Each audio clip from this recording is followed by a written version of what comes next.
Hello, my name is MC2 Kathleen Church, and welcome to The Force, Defense TV's newest program designed to bring you the most interesting stories from around the services. Quality training is the cornerstone in effectively preparing soldiers for combat, but who are the ones doing the teaching? Let's meet one of the Lightning Academy's instructors as she takes us through Air Assault School. Well, by trade, I'm a 15 Tango, which is a Black Hawk mechanic. Me too. So as a 15 Tango, I can range anywhere from a crew chief to a maintainer and a platoon sergeant also. Once you have all four ropes secured in one hand. So I'm a pretty motivated person. I like to stay, not only motivated, but also help other soldiers when they need it. And I think the air assault instructors saw that. The students were acting up one day, so I decided to go ahead and give them some corrective training.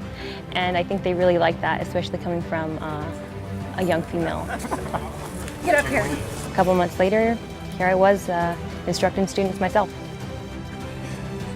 When you come to Air Assault School, it's not what we call a gentleman's course. They're growing as a person, as a soldier. They're becoming better leaders. And that's ultimately what we want to do. And yes, they do come out with a certain skill set, but at the end of the day, at the end of the training, they're learning a very specific task. And that task could take your life if you don't do it correctly. To see more about the Lightning Academy, go to soldiers.dodlive.mil. When we started this project, we asked ourselves one question.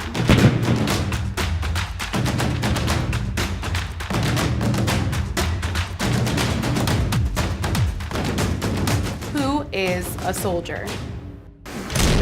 Forging a blade is a craft that takes years to perfect. For Senior Airman Joseph Collett, blade forging is both literal and figurative. The survival, evasion, resistance, and escape instructor has honed his craft of taking a piece of metal and turning it into a fine blade. Like his knife making, Collett takes air crew members with no survival experience and infuses them with knowledge that can possibly save their lives.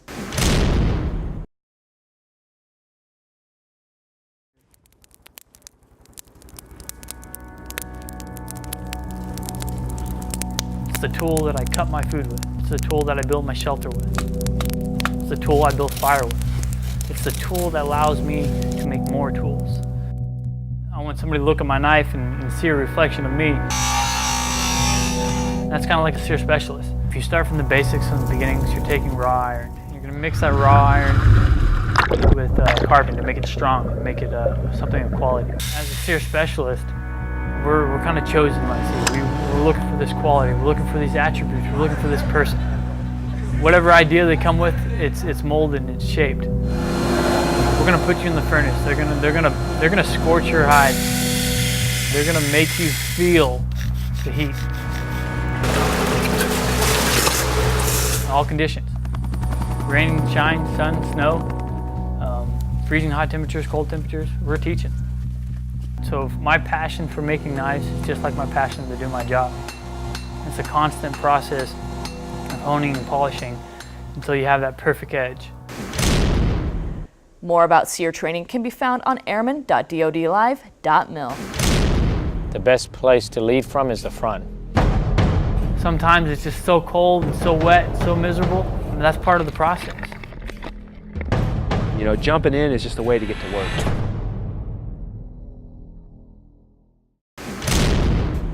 The fundamentals of driving a car can take time to master, but in combat, driving becomes a completely different skill set. In this next story, we learn how Marines master the fundamentals of defensive driving and precision shooting, as the training prepares them to operate in a volatile environment.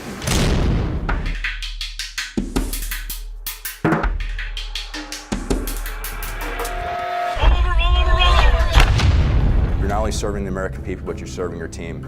Your team is your lifeline. It's the most important thing to you downrange. There is nothing more important to you.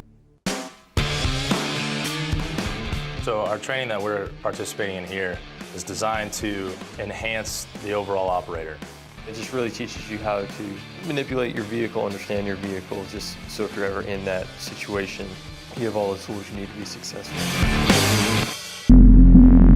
Shooting is always a plus. The ability to precisely put around where you need to greatly enhances the survivability of the team and reduces collateral damage. And our adversaries overseas are learning our ways, so we're having to shift and adjust our training and do things differently. So every day is learning. You can never walk around and think that you have it all, know it all. The men to my left and right, they have a sense of drive, they have a sense of pride. There's just something about them that you'll never find anywhere else. To learn more about the Tactical Driving and Shooting course, visit Marines.mil.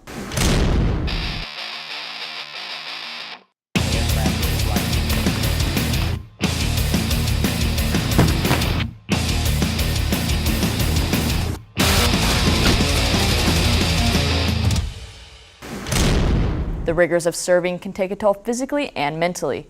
For one veteran in particular, help came in the form of a strawberry blonde Labrador Retriever. I met Dee Dee at Walter Reed and heard that there was a symposium going on. I introduced myself. My son and I, we started talking with Dee Dee. And then I found myself that I was laying on the floor with the dog.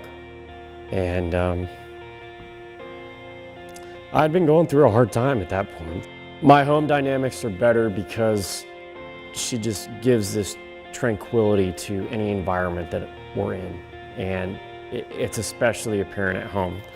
She gave me back something that I didn't have, which was peace. I sleep better at night. She wakes me up when I'm having a nightmare. I don't have this high anxiety anymore. She's just been so great, and I've had the best time ever. The best kind of backup there is. All she wants is just unconditional love and food.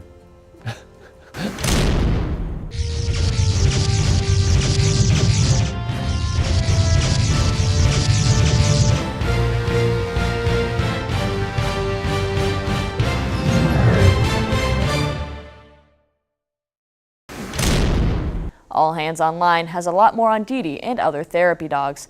Check them out at ah.mil. You can always check out the force at any time on the Defense TV app or online. Visit your app store to download Defense TV and stay connected to all your service news. I'm MC2 Kathleen Church. Thanks for watching, and we'll see you on the next edition of The Force.